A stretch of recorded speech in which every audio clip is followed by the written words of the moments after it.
irmãos. Vamos continuar o estudo sobre o livro de Atos, o estudo da Nova Aliança, e hoje nós vamos falar sobre Atos 18, 19 e 20.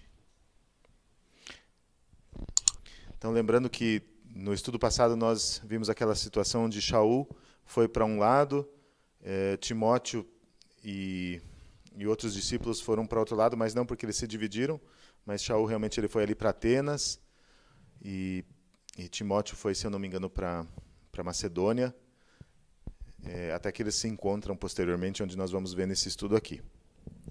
Então, quando Shaul ele vai a Atenas, ele prega ali no Areópago, onde ele não é necessariamente, ele não faz isso por uma iniciativa própria, mas porque ele é levado a ser ouvido no Areópago a partir de alguns que ouviram a Shaul na sinagoga.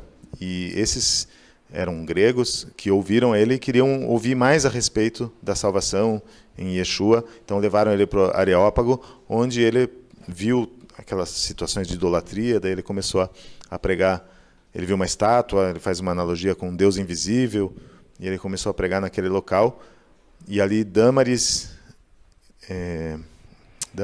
e mais... Como é que era o nome dele? Não me recordo agora.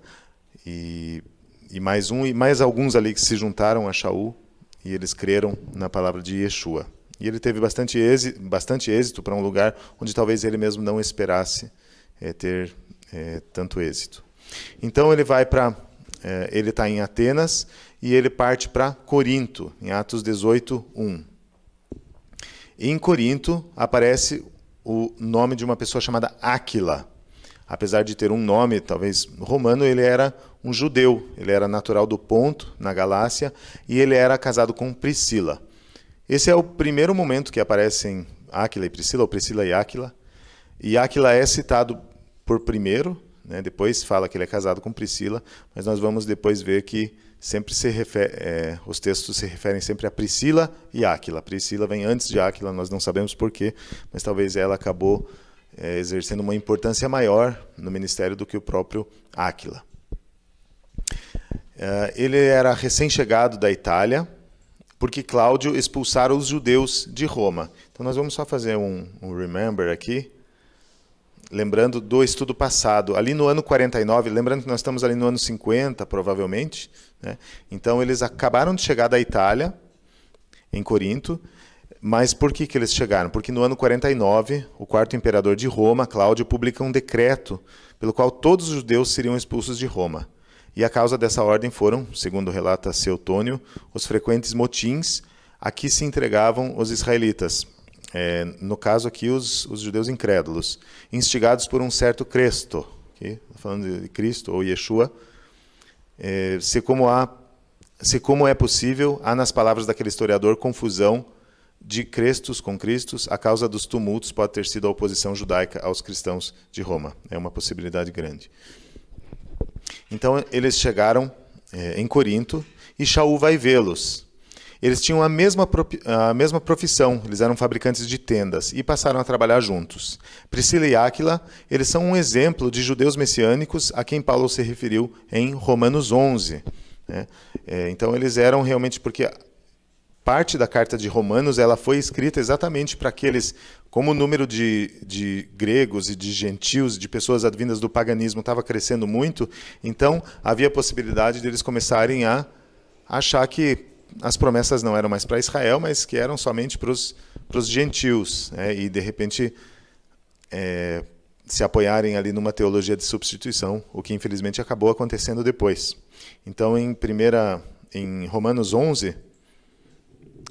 Shaul ele fala assim: eu reservei para mim 7.000 homens que não dobraram os joelhos a Baal, assim pois também agora nesse tempo ficou um remanescente segundo a eleição da graça. Então ele está falando de israelitas mesmo, falando que não houve uma ruptura, né, mas que Deus cumpriu a sua aliança e a renovação da aliança por meio do povo judeu, do qual ele mesmo fazia parte, né, que ele fala, eu mesmo sou israelita, da tribo de Benjamim, e ele fala dos seus...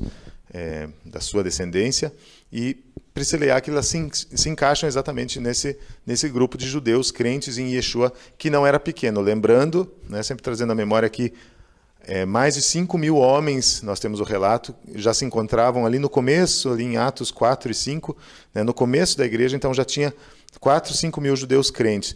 Aqui nós estamos em Atos capítulo 18, então há um número muito maior de judeus crentes. E se alguns dos ramos foram quebrados e tu, sendo zambujeiro, foste enxertado em lugar deles e feito participante da raiz e da seiva da oliveira, não te glories contra os ramos, e se contra eles te gloriares, não és tu que sustentas a raiz, mas a raiz que sustenta a ti. Então, Paulo queria mostrar que é a aliança que Deus fez com Israel que sustentava as promessas, e não uma coisa nova que o Senhor estava fazendo ali, jogando fora todo o passado e todas as promessas que haviam sido feitas. Então ali, Priscila e Áquila confirmam essa promessa, essa aliança. Shaul, então, vai vê-los, e eles têm ali comunhão.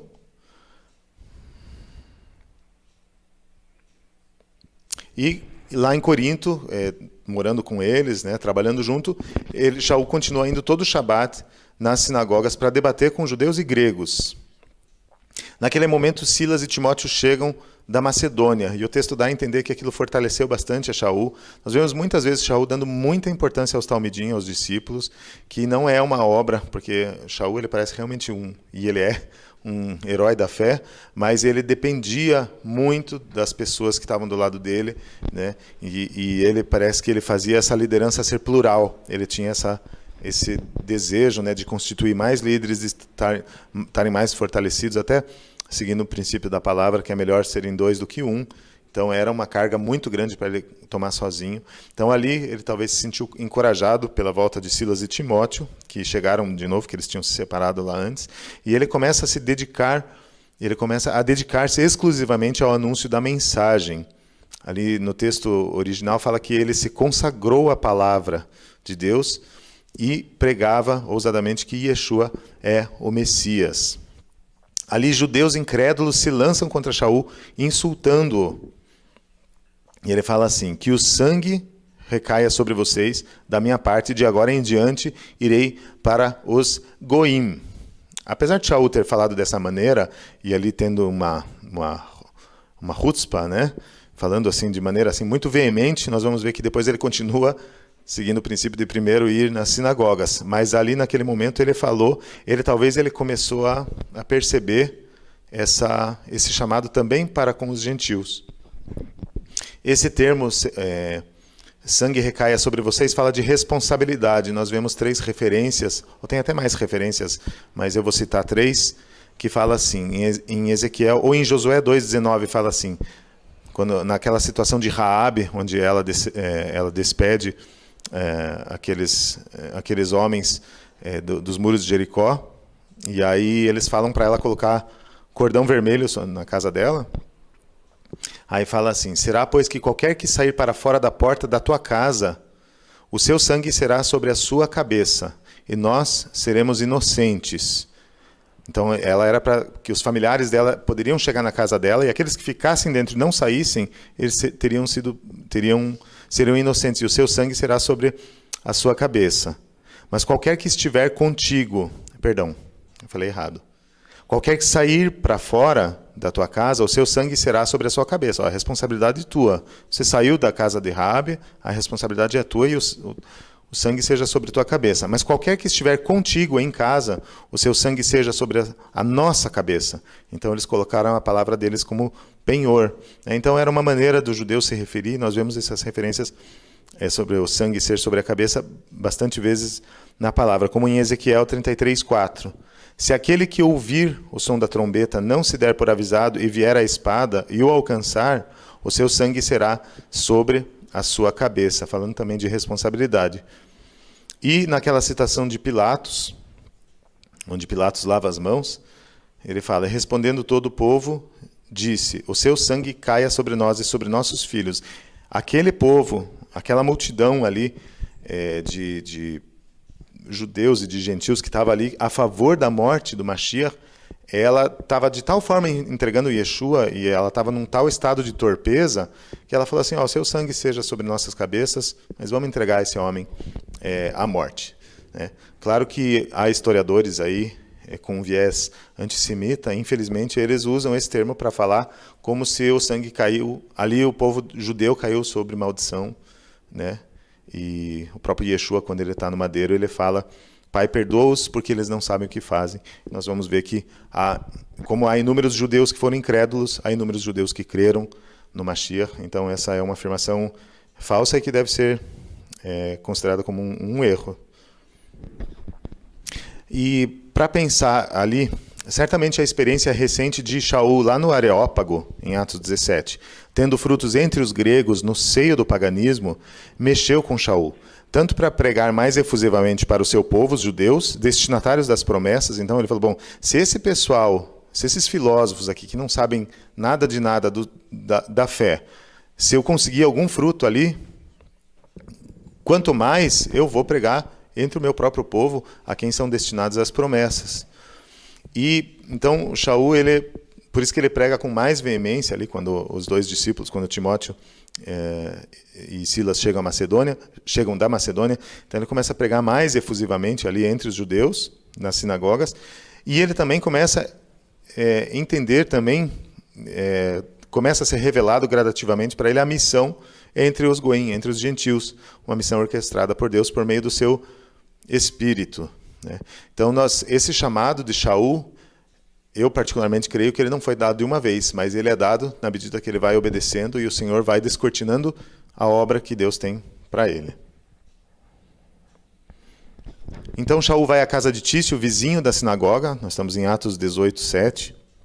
Tício era um desses tementes a Deus. Tementes a Deus eram aqueles que não se convertiam formalmente ao judaísmo, mas eles estavam sempre perto do povo judeu, eles iam à sinagoga.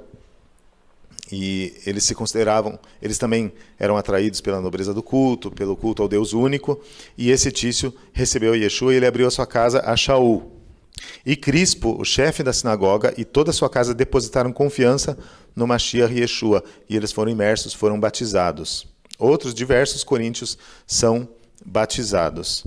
Então, realmente, houve essa resistência, mas teve alguns que creram, e é muito provável que nesse momento eles começam a se reunir ali na casa de Tício, a gente não sabe se Crispo abriu a sua casa também, mas é provável que naquele momento é um dos primeiros momentos onde começa a haver reuniões nas casas, e a sinagoga, porque a sinagoga ela não está recebendo a palavra. No caso, essa sinagoga de Corinto. Nós vamos ver depois que a sinagoga de Éfeso recebeu melhor a palavra, mas depois teve problemas também. Shaul, então, ele tem uma visão onde o Senhor fala para ele: não temas, mas fala, e não te cales, porque eu sou contigo, e ninguém lançará mão de ti para te fazer mal, pois tenho muito povo nessa cidade. Então, em Corinto era uma cidade portuária, era uma cidade que talvez era desejo para muitas pessoas morarem lá, porque ela era um pouco cosmopolita. Então havia também todas as classes sociais. Nós vamos ver depois, inclusive, que na igreja de Corinto havia muitas pessoas muito simples, muito iletradas e de condição mais humilde, o que acabou acarretando alguns problemas depois na igreja de Corinto, que é melhor desenvolvido na carta aos Coríntios. Os judeus incrédulos fazem um acordo com Galho, governador da Acaia. Acaia é o estado ali onde ficava Corinto.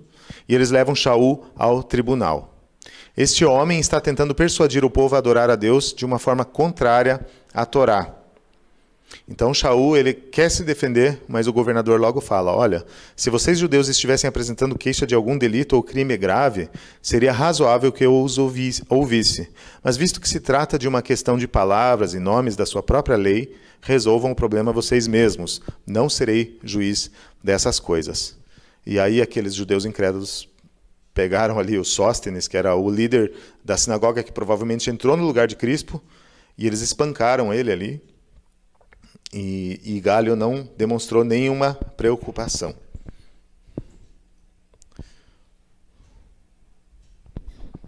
Shaul fica ainda um tempo em Corinto e ele faz um voto em Cencreia. E aí eu queria só pontuar rapidamente. Esse voto, nós vemos um voto que acontece em Atos 21, que Shaul faz também para mostrar para os judeus, para que ele não escandalizasse os judeus, né?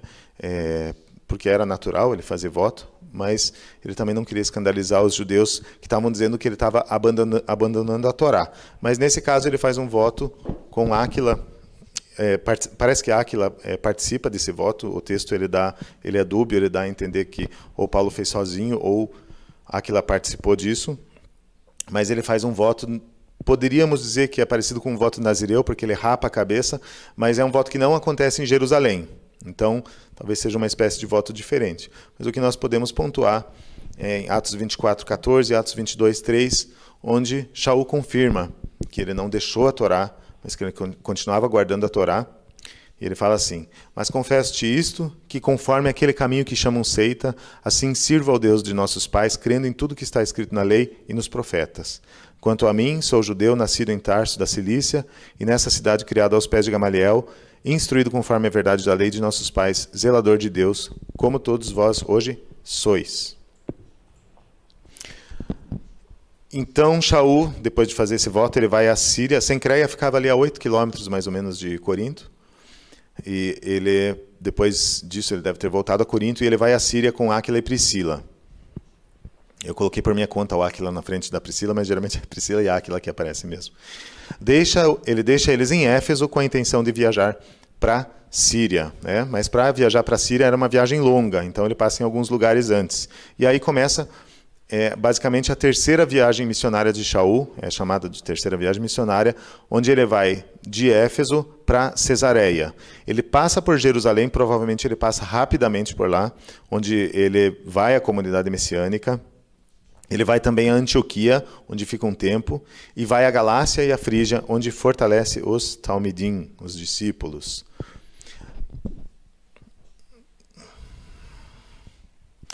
Em Éfeso, chega um judeu chamado Apolo.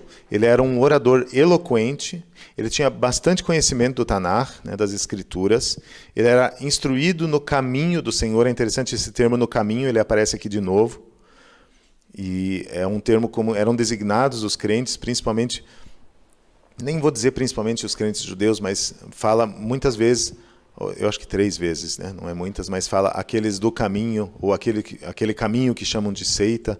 Né? Então, fala no texto que Apolo era instruído no caminho do Senhor, ensinava acuradamente a respeito de Yeshua, mas conhecia apenas o batismo de João, o batismo de Yohanan.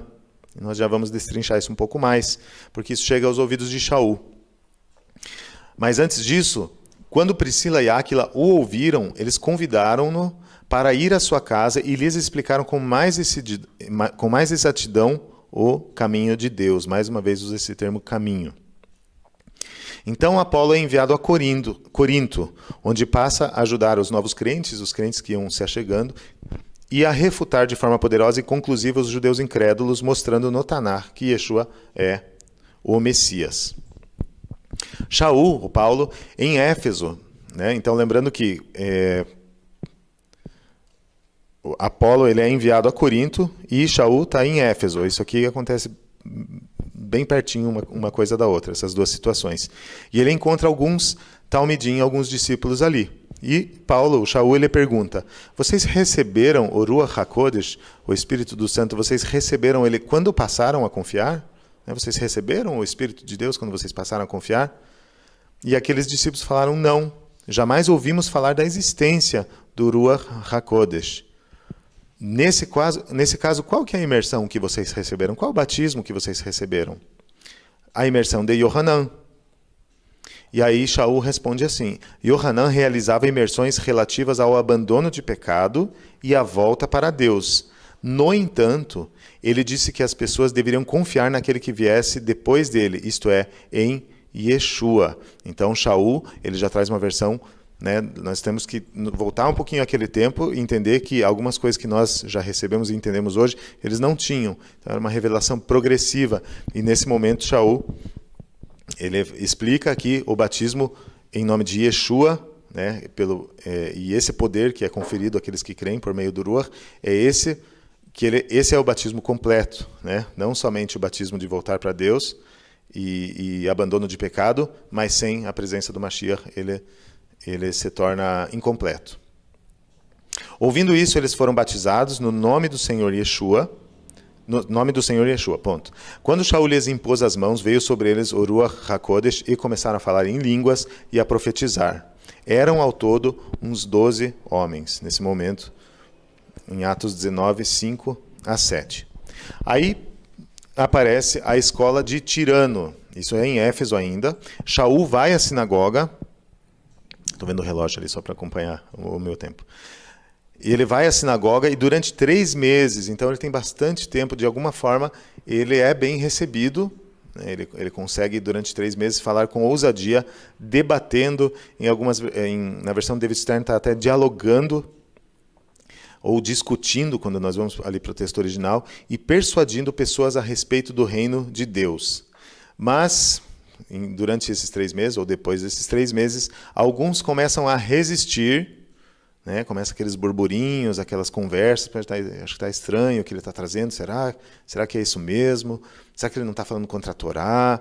Então começou alguns burburinhos ali, e alguns começaram a resistir e a difamar o caminho perante a sinagoga. Então, mais uma vez, esse termo caminho, eles começaram Shaul começou a ser difamado.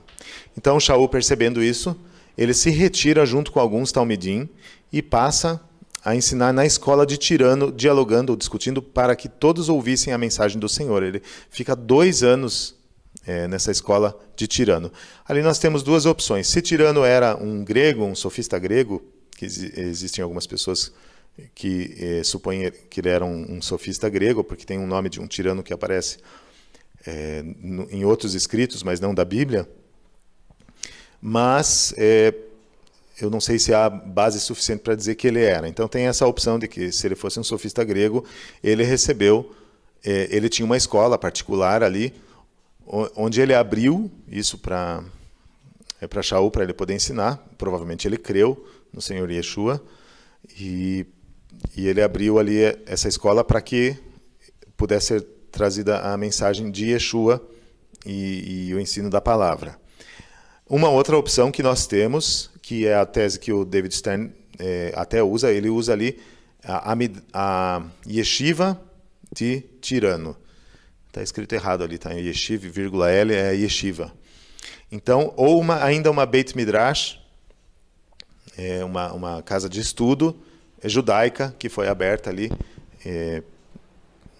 para que fosse ensinada a mensagem de Yeshua e a palavra de Deus. Aí eu deixo com vocês, mas existem realmente essas 2 opções, mas o fato é que Shaul ficou 2 anos ensinando, e eu acho que todos nós gostaríamos de alguma forma estar lá, agora saber o que ele estava ensinando nesses 2 anos, né?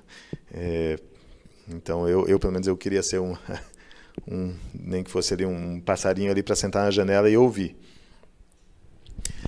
Na escola de Tirano aconteceram também milagres nessa época. Então Deus realizou milagres por meio de Shaul. As pessoas traziam lenços e aventais de pessoas que estavam enfermas e levavam para essas pessoas, e essas pessoas eram curadas, né? Hoje em dia isso se transformou em moda, mas ali Shaul usou um recurso de uma situação, talvez era a única forma de fazer isso naquele momento, e não atribuindo poder aos lenços e aventais, mas sim à autoridade que Shaul ou Paulo tinha no Senhor. Aí nós vemos a situação dos 7 filhos de Seva, que está ali em Atos 19, 13. Então tinha alguns judeus, filhos do sumo sacerdote, eles tentaram usar o nome de Yeshua em relação a pessoas com espíritos malignos. Eu até, em outro momento, já achei engraçada essa história, mas na verdade ela é triste, porque eles chegaram, né, ouvindo as histórias de Yeshua, e talvez maravilhados, né? E eles chegaram a pessoas com espíritos malignos e falaram: olha, eu exorcizo em nome de Yeshua anunciado por Shaul.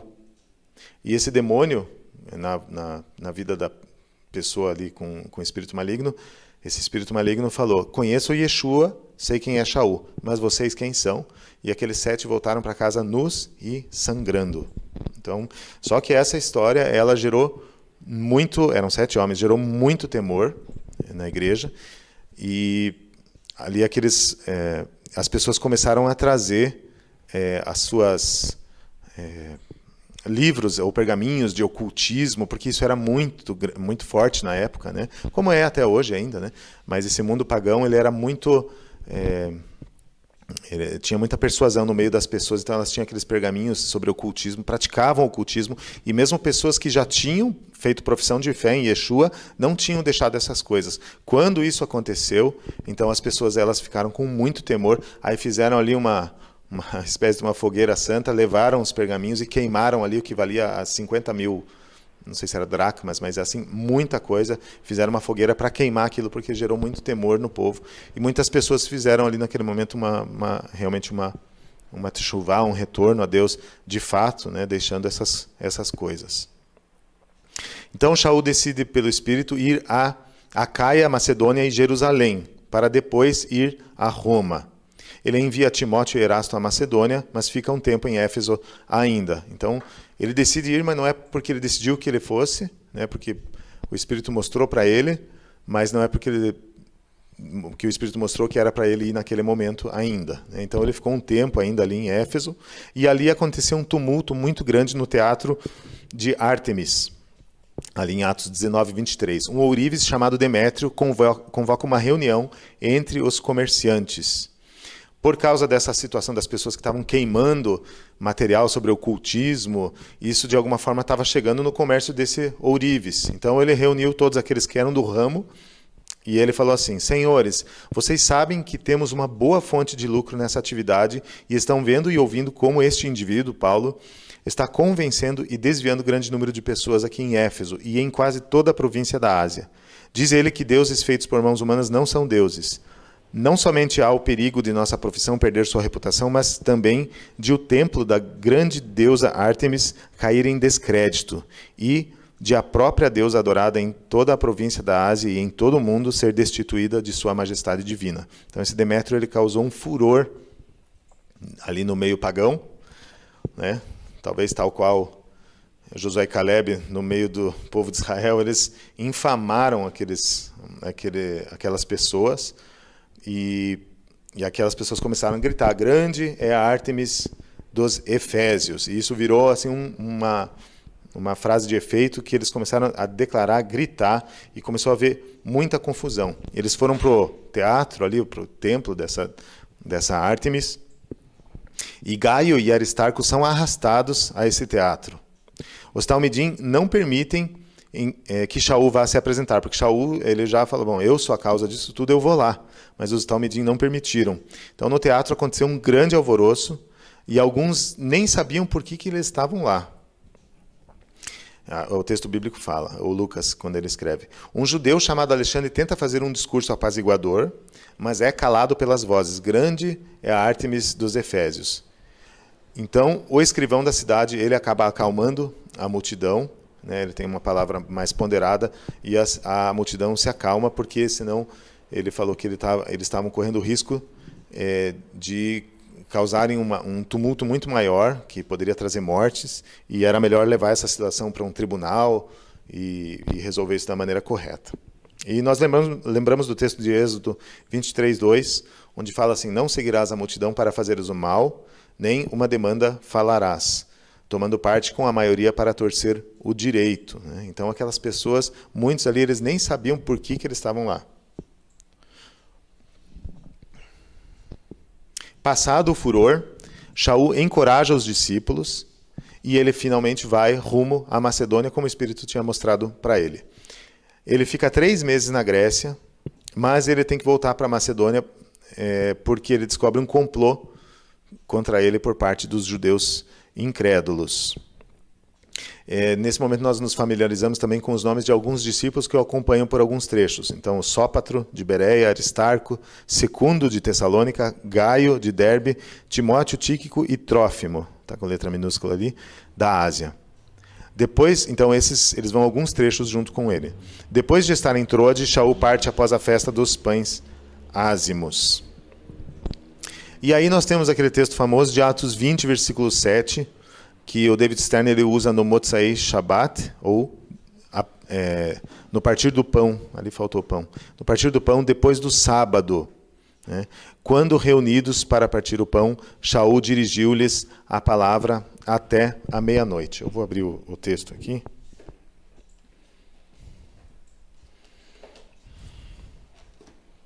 Então, nas traduções, nós temos geralmente no primeiro dia da semana. Em grego, ali está no sabaton. E, muito provavelmente, era logo após o Shabat, né, na entrada do próximo dia, do domingo, ali no primeiro dia da semana. Então, seria no momento à noite, e havia ali um partir do pão, onde nós podemos dizer que era uma Havdalah. Podemos aceitar que é uma Havdalah? Podemos aceitar que é uma Havdalah. E ali Shaul, ele começa a pregar. E ele dirige-lhes a palavra, porque ele iria viajar no dia seguinte. E ele falou continuamente até a meia-noite. Então, provavelmente não era de manhã, provavelmente era à noite mesmo, né, logo após a Havdalah. Havia muitas lamparinas acesas no aposento superior, e um jovem chamado Eutico, que estava sentado no peitoril da janela, adormeceu e caiu, sendo dado como morto. Shaul desceu, eles levantaram ele, tá morto. E Shaul desceu e o abraçou. Ele falou, não fiquem alarmados, ele está vivo. Com Eutico recuperado, eles subiram e partiram o pão, e Shaul ainda ensinou até a manhã seguinte. Em Atos 20, versículo 22, ensinou até a manhã seguinte, então, né, a gente entende as vigílias de Paulo, de Shaul, quando ele fala de vigílias, e provando que realmente ele começou a ensinar ali à noite, e foi até meia-noite, aconteceu esse acidente, e aí depois ele continuou até amanhã. E, para terminar, Shaul se despede, no final do capítulo 20, ele se despede ali daqueles discípulos, e eu vou ler esse trecho, isso acontece em Atos 20, 22 a 36, porque ele parte agora para Jerusalém, mas ele não parte somente como uma passagem, né? Ele vai agora, parece que ele está falando quase como ele vai lá, quase que para morrer, porque ele sabia o que esperava ele lá. Então fala assim, Atos 20, 22. E agora, compelido pelo Espírito, vou para Jerusalém.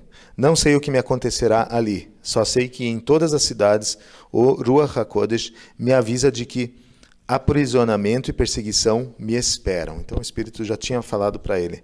Contudo, não me importo, nem considero a minha vida de valor algum para mim mesmo, contanto que possa terminar o percurso e completar a obra que o Senhor Yeshua me confiou, testemunhar as boas novas do amor e da bondade de Deus. Agora escutem, sei que nenhum de vocês, entre os quais passei anunciando o reino, me verá novamente. Portanto, testifico que de hoje em diante estou inocente do sangue de todos. Então, mais uma vez, quanto à responsabilidade dele, ele estava livre, né? Pois não deixei de anunciar-lhes todo o plano de Deus, em outras versões, o conselho de Deus.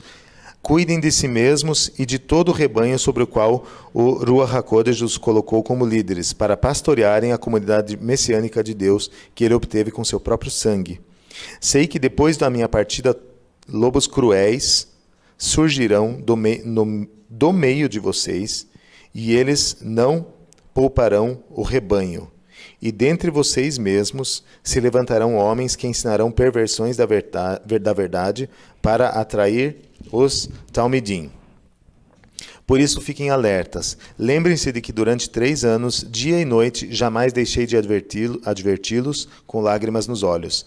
Agora eu os entrego ao cuidado do Senhor e à mensagem do seu amor e da sua bondade, porque ela pode edificá-los e dar-lhes herança entre todos os que têm sido separados por Deus.